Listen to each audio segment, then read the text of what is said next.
Hindi naman siya yung parang bata na makulit. Ang pagiging makulit niya para sa akin ay yung pamimilit lang niya sa gusto niyang mangyari kaya naiinis ako. Hindi mo ba ako tatanungin kung anong gusto kong kainin bago ka magluto? Tanong sa akin ni Marcos, kaya natigilan ako. Tama nga naman siya, bago dapat ako dumiretso. Dito sa kusina niya ay tinatanong ko muna dapat siya kung anong lulutuin ko at anong kakainin niya. Sa totoo lang, halos parehas lang naman kasi ng layout ang unit ni Ma'am Erin sa unit niya. Ang pinagkaiba lang ay mas madilim ang lugar na to kesa doon. Ano pong gusto niyong kainin? Tanong ko sa kanya. Lumapit siya sa akin at bumulong sa tenga ko. Ikaw, sagot niya sa tanong ko kaya nanlaki ang mga mata ko at naitulak ko siya. Lalo na nang kagatin pa niya ang tenga ko. Hindi ako nakikipagbiroan sa'yo. Kung babastusin mo lang ako, alis na lang ako. Sabi ko sa kanya at kinuha ng gamit ko para umalis. I'm just kidding. Don't leave. Sabi niya sa akin at pinigilan ako. Anong gusto mong iluto ko? Seryosong tanong ko sa kanya. Anything, sabi niya sa akin kaya napabuntong hininga ako at naghanap na lang ng pwedeng lutuin sa rep niya. Tinalikuran ko siya, tumarap ako sa rep niya, saka yun, binuksan pero natigilan ako. Napanganga na lang nang makita kung anong meron sa loob ng rep niya. Mas malala pala to kesa doon sa rep ni Ma'am Erin. Nung unang pasok ko sa trabaho dahil mas madaming beer ang laman nitong rep at walang pwedeng lutuin na pagkain kahit man lang itlog. Wala. Ang isinunod ko na buksan ay ang freezer pero wala naman yun na kahit na ano. Sinunod ko naman na tingnan ay ang cabinet sa gilid para maghanap ng kahit man lang canned goods. Pero wala pa rin akong nakita kahit anong pagkain dahil puro alak lang ang meron. Humarap ako kay Marcos at pinagtaasan siya ng kilay. Wala naman akong lulutuin dito, sabi ko sa kanya. Then, come with me. Let's just eat outside, sabi niya sa akin. Ikaw na lang at maiiwan na lang ako dito para maglinis, sabi ko sa kanya. Kasama ka, sabi niya sa akin at muli na naman akong hinila palabas ng unit niya.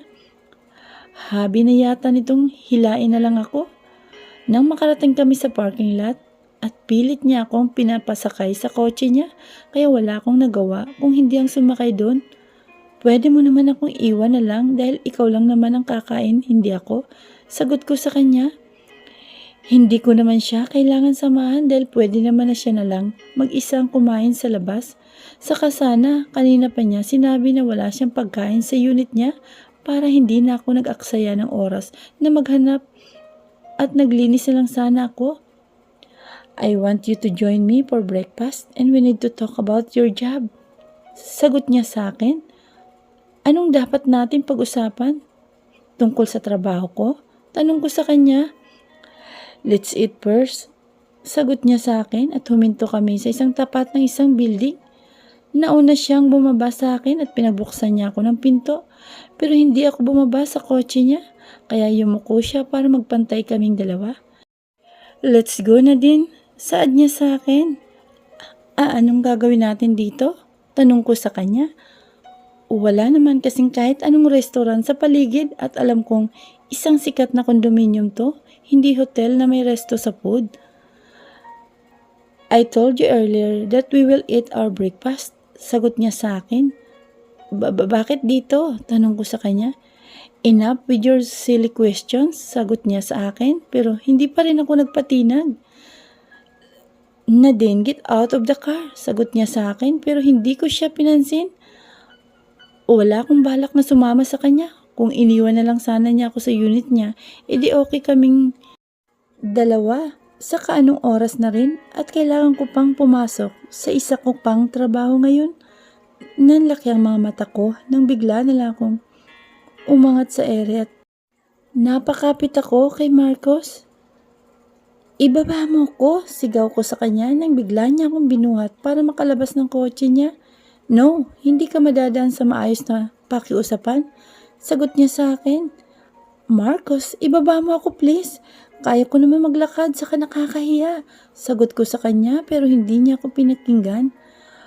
Madaming tao ngayon ang nakatingin sa aming dalawa dahil buhat-buhat niya ako na parang bagong kasal at saka kami pumapasok sa loob ng building. Marcos, please, ibaba mo na ako. Hindi na kita susuwayin. Saad ko sa kanya. Kasi talagang nakakahiya na. Madaming tao na kasi ang nakatingin sa aming dalawa. Lalo na ngayon dito sa lobby. May isang lalaking lumapit sa kanya. Pagpasok namin at akala ko naman ay ibababa na niya ako. Pero hindi pa pala. Sir, dala ko na po ang lahat ng ipinag-uutos niyo. Saad nito sa akin. Good. Now, let's go upstairs. Sabi ni Marcos at sumabay kami sa elevator. Marcos, ibaba mo na ako. Sabi ko pa sa kanya pero hindi pa rin talaga siya nakinig sa akin. Gusto ko na siyang saktan sa totoo lang dahil sa loob naman ng kami ng elevator at wala nang madaming tao. Pero kasi may kasama pa rin kami at sa tingin ko, ako lang ang madidihado. Hanggang sa makarating kami sa hindi ko alam kung saan, pero nasisiguro ko na top floor to dahil na rin ang tagal namin sa elevator kanina. Lumabas kami ng elevator na buhat pa rin niya ako hanggang sa makarating kami sa tapat ng isang pinto na at binuksan yon ng sekretary niya. Kaya pumasok kami sa loob at namangha ko sa nakita ko. Welcome to my home. Saad niya sa akin. Mas malaki ito sa unit na tinutuluyan niya at doble halos ang laki nito. Inilibot ko ang paningin ko sa paligid at talagang nakakamangha ang ganda ng loob ng unit niya. Leave the document on the table and rest on the kitchen. Saad ni Marcos sa sekretary niya na sinunod naman ito. Pagkatapos noon ay umalis na ang sekretary ni Marcos kaya kaming dalawa na lang naiwan dito. Buhat-buhat pa rin niya ako hanggang ngayon, kaya tiningnan ko siya at agad din akong nag-iwas ng tingin sa kanya dahil nakatingin din pala siya sa akin. Ibaba mo na ako, saad ko sa kanya. Naglakad siya papunta sa living room at ibinaba niya ako at sa sopa para maupo doon. Akala ko naman ay alis na siya kaya tatayo na sana ako nang bigla niya akong isandal sa upuan kaya napaiwas ako ng tingin sa kanya. Dahil sa sobrang lapit ng mukha namin, ramdam ko ang kabog ng dibdib ko habang magkalapit ang mukha naming dalawa at sa isang maling galaw ko lang ay maglalapat ang mga labi namin. Marcos' point of view. Kinabukasan, maaga akong nagising para salubungin si Nadine sa labas ng unit ni Irene. Alam kong maagang pupunta si Nadine ngayon bilang siya nga nagluluto para kay Irene. But starting today, sa akin na siya magtatrabaho. I will make sure na sa akin lang siya makakapagtrabaho. I can even make an offer for her to stop working at Irene's cafe and that's good idea. May ibang epekto talaga sa akin si Nadine at kesa mabahala ko doon, mas gusto ko pa ngayon na mas mapalapit sa kanya. Wala akong pakialam kung sa babala ni Keo sa akin kahit malinis ang konsensya ko sa gagawin ko at wala naman akong balak na saktan si Nadine o kahit na sinong inosenteng tao. It just happened that Nadine have a special effect on me. That's why I want to have her and get to know her more. I know that she is not like Marielle. She is a way too different from Marielle. The way she dresses, talk, and her background, we still don't know each other that well, but I'm certain that she's not far from a wealthy family, but that's not a case for me. I don't fucking care about her status, and that's not important to me. Status is just a label and it's nothing. What's important is that you have a good attitude and you're kind to the people around you. And from what I noticed, Nadine, she is that a good person. I look at my watch and I think she's already here. That's went outside and wait for her arrival. While waiting for Nadine, someone approached me and I smirked when she get closer. Marcos, what are you doing here? Tanong niya sa akin. I leave her, Marielle, and there's nothing wrong with that. Saad ko sa kanya. Marcos, please don't ruin my marriage. Saad niya sa akin. I laugh because of that. I'm not ruining anything. Wala pa nga akong sinisira at hindi ko pa naumpisahan ang mga plano ko dahil itinigil ko na yun. I'm only focusing to my work and to the person that's worth my attention, and it's not her. It was Nadine.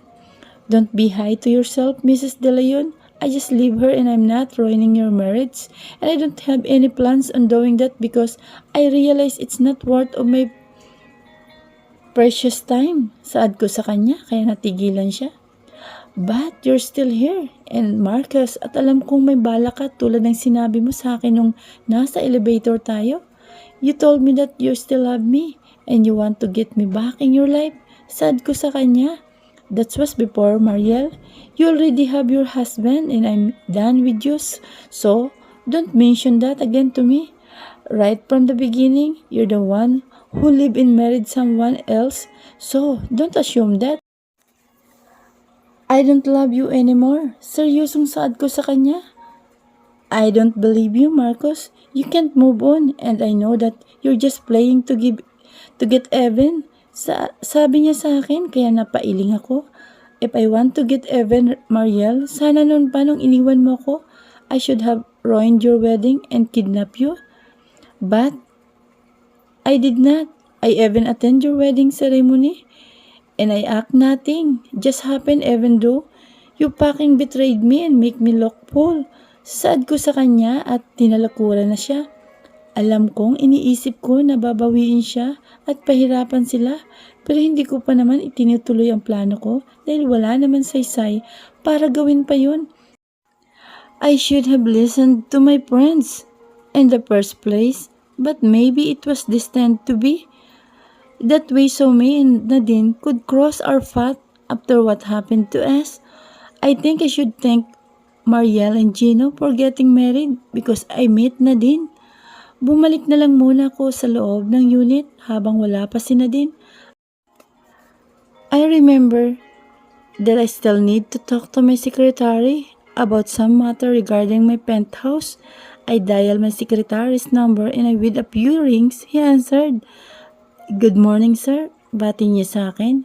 Do me a favor, bring food to the penthouse and bring the document.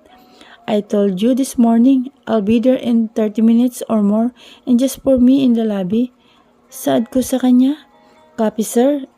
Sabi niya sa akin kaya tinapos ko na ang tawag. Muli akong lumabas para tingnan kung dumating na si Nadine at napangiti ako nang makita ko siya. Lumapit ako sa kanya at pinigilan ko ang tangkang pagbukas niya ng unit ni Erin. You're in the wrong unit. Saad ko sa kanya. Dito ako nagtatrabaho kaya hindi ako nagkakamali. Sagot naman ito sa akin. Erin is not living there anymore and I guess she doesn't notify you about that. Saad ko sa kanya. Hindi ako naniniwala sa'yo kaya pwede ba? Huwag ka na lang makialam dahil labas ka sa trabaho ko. Saad niya sa akin. Hindi niya ako pinakinggan at tinuloy pa rin niya ang balak niya kaya napailing na lang ako at sinundan ko siyang pumasok sa loob. Sinabi ko naman sa iyo na wala na nga si Erin dito. She already went home last night with her cousin. Saad ko sa kanya. Nalaglag ang balikat niya dahil sa sinabi ko at mabilis na lumabas ng unit. Hindi man lang niya ako tiningnan. Saan ka pupunta? Tanong ko sa kanya at hinarang ko siya. Aalis na, saad niya sa akin. Wala naman akong sinabi na pwede ka nang umalis. Sagot niya sa akin. Kailangan ko nang umalis dahil wala na akong trabaho dito. Ano pang gagawin ko? Kaya pinigilan ko siya at hinawakan ko ang mga kamay niya. Marcos, huwag ka namang makulit. Alam kong hindi ka makulit. Kaya lubayan mo na ako please, saad niya sa akin. Hindi nga ako makulit na tao pero dahil sa'yo nagiging ganito ako eh. At inilapit ko ang mukha ko sa kanya. Walang patutunguhan tong pag-uusap natin. Kaya bitawan mo na ako, please. Kasi kailangan ko pang maghanap ng ibang trabaho. At pilit na binawi ang kamay niya na nakahawak sa akin.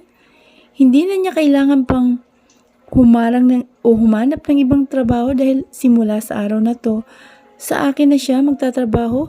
I will offer her job that she couldn't resist. You still have a job, Nadine?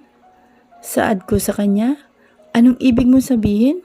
Tanong niya sa akin. I smirked and pulled her towards my unit and we went inside. Welcome to my place, saad ko sa kanya. I need to leave. Sabi niya sa akin at bigla akong tinalikuran pero hindi ko siya hinayaan na makaalis. Walang aalis na din hanggang hindi ko sinasabi, "You're my employee and you need to follow me." Saad ko sa kanya. She needs to accept that I'm her new employer, not Irene.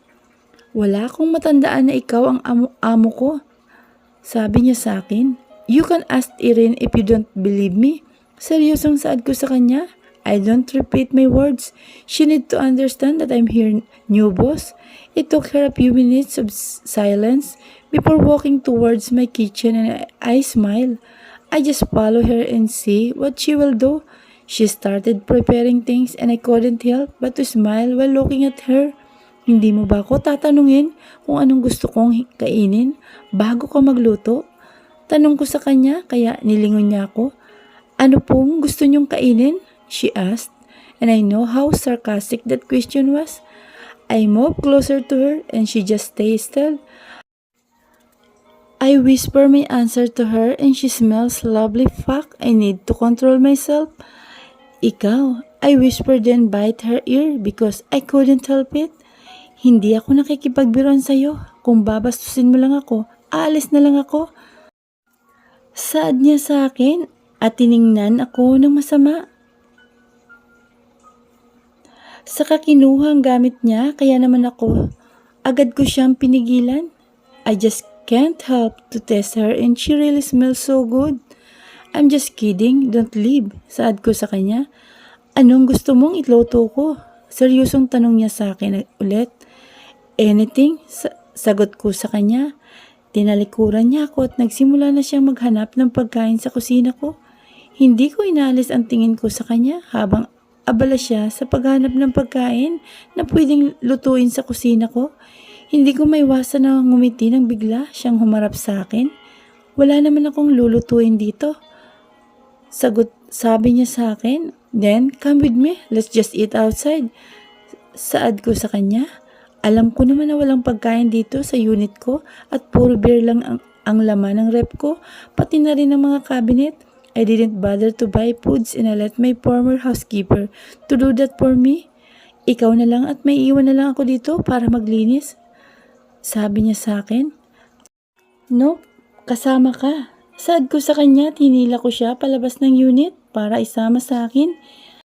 I'm planning to bring her to my penthouse to eat there and I'm also planning to move back. Wala na akong rason para manatili pa sa unit ni Chaos. Nang makarating kami sa parking lot, ay pinasakay ko na agad siya sa kotse ko at nagmaneho palis. Pwede mo naman akong iwan na lang dahil ikaw lang naman ang kakain, hindi ako. Saad nito sa akin, I want you to join me for breakfast and we need to talk about your job. Saad ko sa kanya.